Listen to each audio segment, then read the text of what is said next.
परिसंस्थेतील ऊर्जा प्रवाह या पाठामध्ये या अगोदर आपण परिसंस्था म्हणजे काय अभ्यासलं आणि परिसंस्थेमध्ये वेगवेगळ्या प्रकारच्या पोषण पातळी असतात. वेगवेगळे सजीव त्यांची अजैविक घटकांसोबतची आंतरप्रक्रिया असते आणि या आंतरप्रक्रियेमधून परिसंस्थेची निर्मिती होते आणि अशा असंख्य छोट्या आणि मोठ्या परिसंस्था असतात. आपण अभ्यासलं गाव ही एक छोटी परिसंस्था, जंगल ही त्यापेक्षा मोठी परिसंस्था, वारुळ ही सुद्धा एक छोटी परिसंस्था, मुंग्यांचं वारुळ किंवा एखादं वडाचं झाड, एक झाड सुद्धा एक छोटी परिसंस्था. कारण एक वडाचं झाड म्हटल्यानंतर वडाचं झाड हे सगळ्या वृक्षांमध्ये सगळ्यात मुख्य आणि मोठा वृक्ष म्हणून आपण वडाच्या झाडाचा उल्लेख करतो. सगळ्या वृक्षांचा राजा म्हणजे वटवृक्ष. म्हणून वडाचं झाड सुद्धा एक परिसंस्था असते. आता वडाच्या झाडावर काय काय असतं? पक्ष्यांची घरटी असतात, मधमाशाचं पोळ असतं, माकडं राहतात वडाच्या झाडावर, वेगवेगळे पक्षी असतात आणि या सगळ्यांचा समावेश एका वडाच्या झाडावर होतो. म्हणून आणि त्यांच्या गरजा ते तिथंच भागवतात. त्याच्यावर किडे मुंग्या सुद्धा असतात, त्यांनाच खाऊन ते आपली उपजीविका करतात. मधमाशांचं पोळ तिथंच असतं आणि ही एक झाली वडाचं झाड सुद्धा एक छोटी परिसंस्था. छोटं वारुळ जरी असलं तरी वारुळ एक परिसंस्था, छोटं जलाशय एक परिसंस्था आणि अशा अनेक छोट्या परिसंस्था एकत्र येऊन मोठ्या परिसंस्था तयार होतात. आणि जर मोठी परिसंस्था असेल तर त्या मोठ्या परिसंस्थेला बायोम्स म्हणतात. काय म्हणतात त्याला? बायोम्स म्हणतात. मोठी परिसंस्था म्हणजे बायोम्स. म्हणजे जंगल, जंगल जर म्हणायचं झालं तर जंगलामध्ये अनेक छोट्या परिसंस्थांचा समावेश होतो आणि ह्या अनेक छोट्या परिसंस्था एकत्र येऊन एक मोठी परिसंस्था जर तयार होत असेल तर ती झाली बायोम्स. तर जंगलामध्ये कुठल्या कुठल्या छोट्या परिसंस्था असतात? वारुळ असतं, माकड असतात किंवा मधमाशाचं पोळ असतं. जंगलावर अनेक जण आपली उपजीविका करतात आणि म्हणून जंगल म्हणजे कुठल्या एका झाडाचं नाही, अनेक प्रकारचे वृक्ष असतात. लिंबाचं झाड, आंब्याचं झाड, बाबळीचं झाड, खैराचं झाड, कुठली कुठली सगळ्या प्रकारचं नाव घ्यायचं आणि झाड म्हणायचं. सगळीच झाडं असतात जंगलामध्ये आणि म्हणून एक प्रकार आहे का तिथं? नाही. शिवाय जंगलामध्ये छोटा जलाशय देखील असतो. एखादा तलाव असेल, एखादी विहीर असेल, विहिरीमध्ये मासे असतील, जलाशयामध्ये अजून काही जलचर प्राणी असतील, काही वनस्पती असतील पाणथळ प्रदेशामध्ये वाढणाऱ्या, हे सगळं एकत्रितपणे जंगलामध्ये असतं. जंगलामधून वाहणारी नदी असेल म्हणजे जंगल ही एक मोठी परिसंस्था असते आणि या मोठ्या परिसंस्थेला म्हणतात बायोम्स. निसर्गामध्ये अशा अनेक छोट्या आणि मोठ्या परिसंस्था एकत्रित येऊन अन्न जाळं तयार होतं. अन्न साखळीमधून अन्न जाळं तयार होतं. आपल्याला आता अभ्यासायचं या पाठामध्ये अन्न साखळी म्हणजे काय. आता अन्न साखळी या अगोदर आपण अभ्यासल्याप्रमाणे एका सजीवाकडून दुसऱ्या सजीवामध्ये अन्नाचा प्रवास चालू असतो आणि प्रत्येक सजीव आपली अन्नविषयक गरज भागवण्यासाठी दुसऱ्या सजीवावर अवलंबून असतो. यामध्ये आपण अभ्यासलेल्या पातळ्या बघ आठवत आहेत का? सुरुवातीला आपण अभ्यासलो उत्पादक. उत्पादक म्हणजे काय? सगळ्या हिरव्या वनस्पतींचा समावेश उत्पादकांमध्ये होतो. त्या हिरव्या वनस्पती स्वतःचं अन्न प्रकाशाच्या मदतीनं करतात, वातावरणामधला कार्बन डायऑक्साईड वापरतात, पाण्याचा उपयोग करतात आणि वनस्पती, हिरव्या वनस्पती स्वतःचं अन्न स्वतः तयार करू शकतात कारण हिरव्या वनस्पतीमध्येच क्लोरोफिल पिगमेंट असतात. All green plant synthesis their food by the process of photosynthesis using carbon dioxide, water in the presence of sunlight with the help of chloroplast pigments and convert light energy into chemical energy. All these processes are called as photosynthesis process. या प्रक्रियेला प्रकाश संश्लेषण प्रक्रिया म्हणतात आणि सगळ्या हिरव्या वनस्पतींचा समावेश उत्पादकांमध्ये होतो. त्या उत्पादन करणाऱ्या असतात. त्यांना खाऊन जगणारी पहिली पोषण पातळी असते म्हणजे प्राथमिक भक्षकांची. हिरव्या वनस्पतींना खाणारे म्हणजे प्राथमिक भक्षक, त्यांना शाकाहारी म्हणतो. शाक म्हणजे वनस्पती आणि आहार म्हणजे आपण जे खातो त्यांना एकत्रितपणे आहार म्हणतात आणि हिरव्या वनस्पतींना खाऊन जगणारे म्हणजे शाकाहारी. मग त्यामध्ये हरिण, ससा यासारखे प्राणी, शेळी, मेंढी, गाय हे सगळे शाकाहारी कोणाला खाऊन जगतात?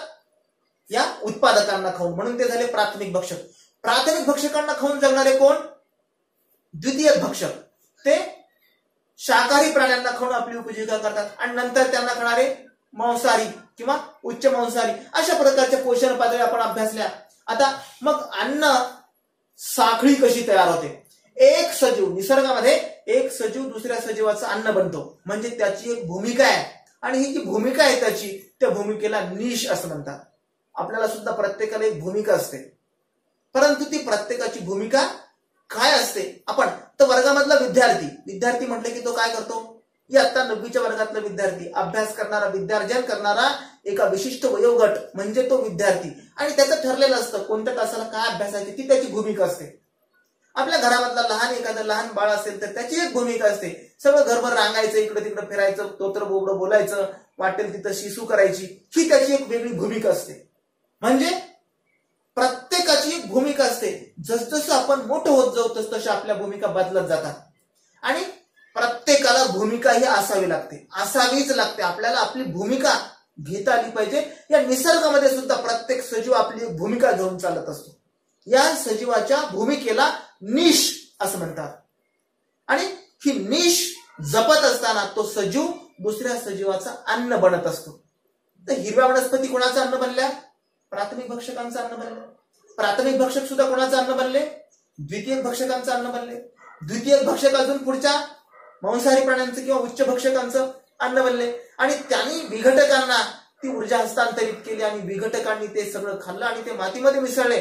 आणि मातीमध्ये मिसळल्यानंतर परत एकदा उत्पादकांची निपज, उत्पादक वनस्पती मातीमध्येच वाढल्या आणि परत प्रकाश संश्लेषण प्रक्रियेने त्यांनी स्वतःचं अन्न तयार केलं. हा चक्रीय प्रवास ऊर्जेचा चालू असतो.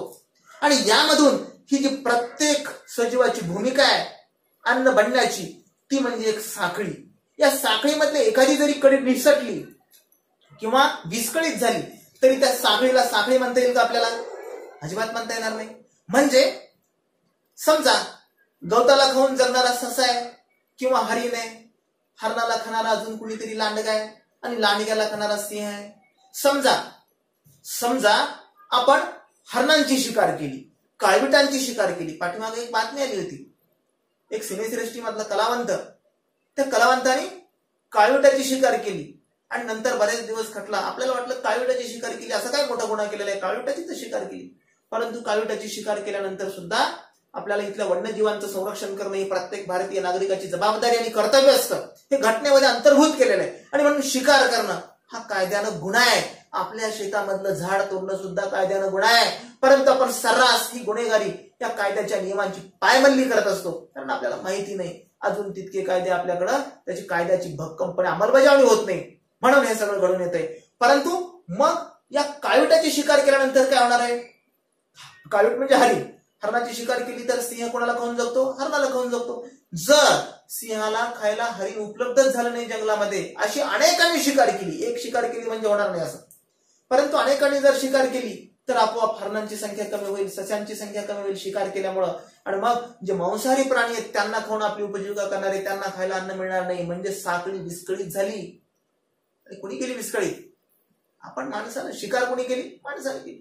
किंवा अजून कुठल्या कारणाने जर त्याच्यामध्ये विस्कळीतपणा आला, मग काय होईल?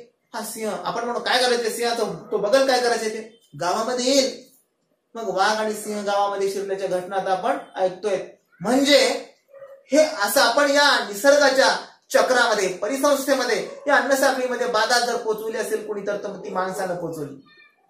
आणि माणसानं बाधा पोचवल्यामुळं अनेक यक्ष प्रश्न निर्माण झाले आहेत. या निसर्गामधल्या ऊर्जा हस्तांतरित करणाऱ्या ज्या साखळ्या आहेत सजीवांच्या, त्या सजीवांच्या साखळ्या कायम राहणं गरजेचं आहे. आणि जर या कायम राहिल्या तर ही परिसंस्था कायम टिकेल. म्हणजे एका सजीवाकडून दुसऱ्या सजीवामध्ये किंवा एका सजीवानं दुसऱ्या सजीवाची अन्नविषयक गरज भागवणे आणि त्या सजीवानं पुढच्या दुसऱ्या सजीवाची अन्नविषयक गरज भागवणे, ही जी प्रक्रिया आहे या प्रक्रियेला अन्न साखळी म्हणतात.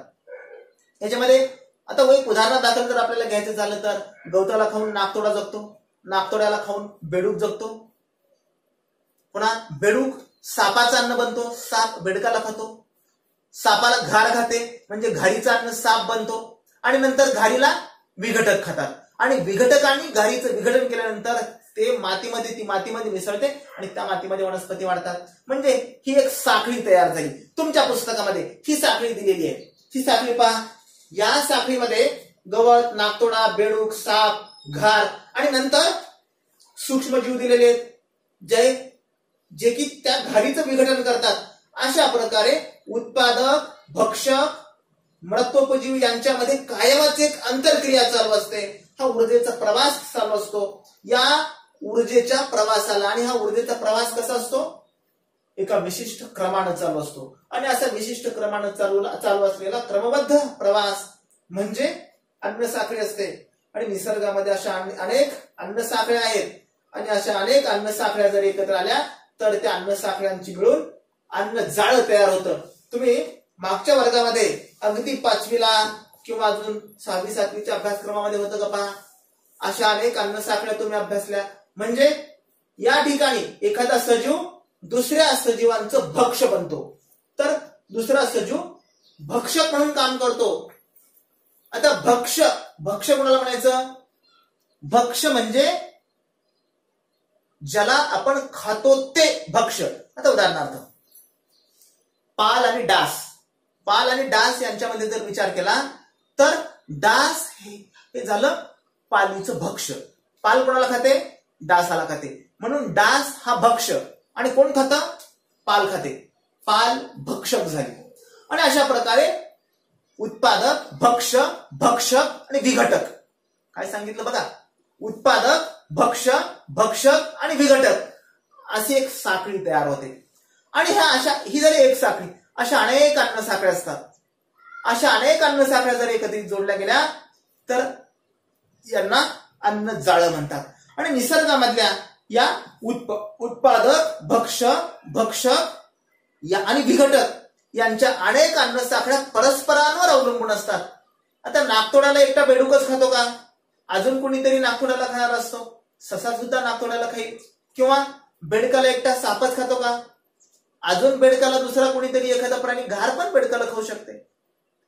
म्हणजे अशा अनेक अन्न साखळ्या जर एका सजीवाला दुसऱ्या सजीवानं खाल्लं तर तिथं त्या साखळीमध्ये दुसरी कडी तयार होते. आणि अशा अनेक कड्या एकमेकाला जोडल्या तर त्याचं अन्न जाळं तयार होतं. आणि निसर्गामध्ये ही जी प्रक्रिया आहे, एक सजीव दुसऱ्या सजीवाचं अन्न बनणे आणि त्याची ती भूमिका निभावणे ही अत्यंत महत्वाची भूमिका आहे. कशासाठी?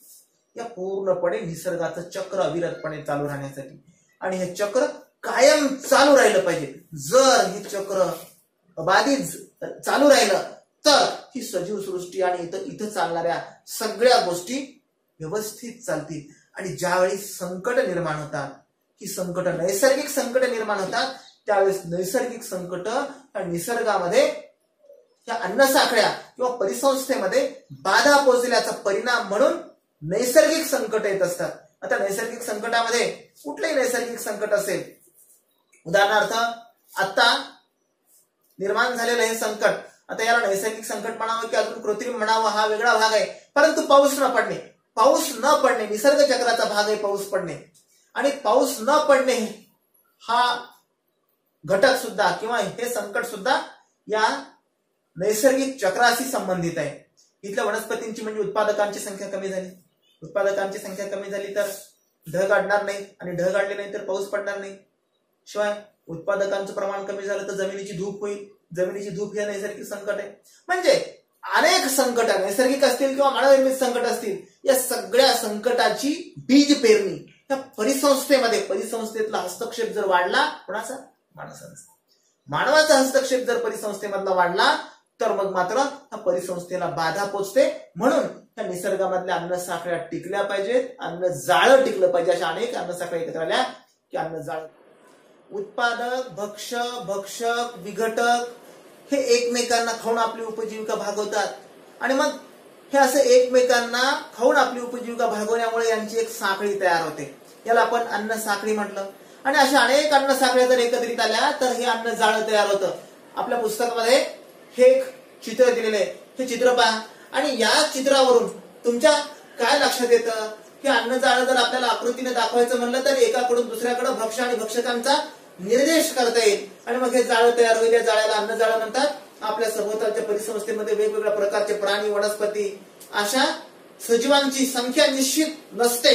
परंतु इथं दाखवलेले काही सजीव आहेत, त्यांच्यामध्ये भक्ष आणि भक्षकांच्या साखळ्या कशा तयार होतील तुम्ही बाणांचा निर्देश करून हे काढा. आणि याचं जर जाळं तयार झालं तर मग हे जाळं म्हणजे अन्न जाळं झालं. आणि हे अन्न जाळं अत्यंत गरजेचं असतं. कशासाठी? तर निसर्गाच्या संतुलनासाठी. या अन्नजाळ्यामध्ये संतुलन असणं आवश्यक आहे की नाही याबद्दल जरा विचार करा. साखळी लक्षात आली? थांबू आपण या ठिकाणी.